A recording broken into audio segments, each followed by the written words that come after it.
Don't allow yourself to get into a habit of blowing things off. Like, don't allow yourself to get into a habit of pushing things to the next day.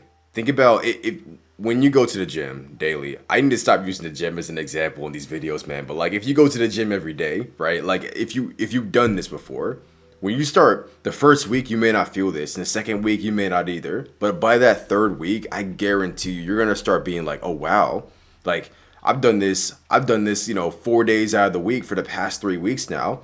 Yeah, I'm ready for week number 4 now. I'm ready for week number 5. I'm not gonna miss a day. It's because you're feeding off the momentum. You're feeding off of your own. You're happy with your progress. You're happy with the fact that you made your body get up and go to the gym or go and do something that's gonna better yourself.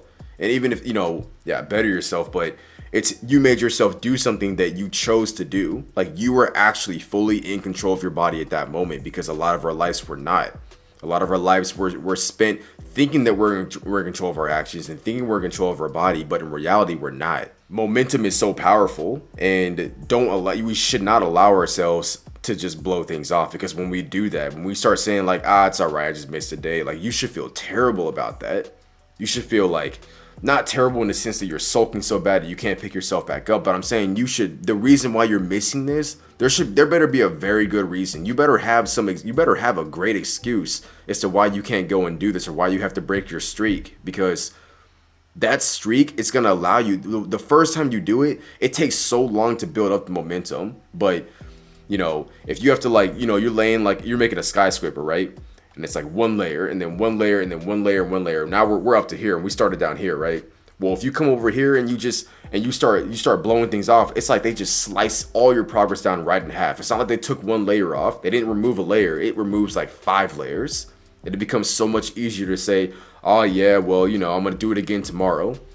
Well, tomorrow comes in, I'm just not feeling it, something's off, I'm just gonna do it in the next day. And all of a sudden, like, again, the days become days, the weeks become weeks, the weeks become years, and like you're just back to square one. Momentum and routine is what pushes us forward.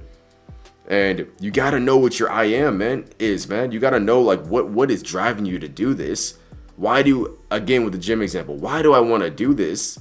Why do I want to go here and do this? Is it because like I want to take care of my body? That's an excellent idea. But in reality, I feel like we're happy because when we can make our body do something that we don't want to do, when we can make our body do something and we can be in control of that, that is what feeds us. It's so hard to do that. Like if you think it's easy, then try it. Try it for yourself. Think of a small task. You don't have to go to the gym. Go do a walk. Go say you want to start reading. Go say. And we'll make it even easier, because we shouldn't do things you should do things you don't necessarily want to do in life, sure. But I'm saying let's make this really easy and do something that you say you want to do that you're not currently doing. Like say, like, oh, I want to be better. I want to be smarter in this subject. Okay, well, go make yourself go and do it then, and see how hard it's going to be for those first few weeks or whatever. Like, but if you can't make yourself do it, that's what I'm trying to say. It's very hard to build the momentum. So don't allow yourself to have days off easily. Like you don't have to kill yourself over it, but I'm just saying when it comes time to when you let a day go and you could have done something that day, maybe you could have, maybe you couldn't, whatever, but if you let a day go and you don't get right back on track, don't be surprised. It's very hard to build the momentum if you stop going. Think about what you want in life, man. Like if you're not happy with something in your life, or you want something in your life, you have to start getting on a plan. And you have to start at square one. And then you put one foot forward and you bring the other foot forward the next day. And then you bring the other foot forward the next day. You just keep going. And eventually you start getting faster at it. And you're no longer learning how to walk. Now you're walking pretty good. And then you start speed walking. Now you start running. And that's the momentum. We start feeding off that. And things just start coming. Whatever you said you wanted in life, that's gonna just start coming your way if you're able to start and not stop and not blow things off. It's so important, man. But I hope this video resonated with you in some way. And if it did, be sure to leave a like and subscribe.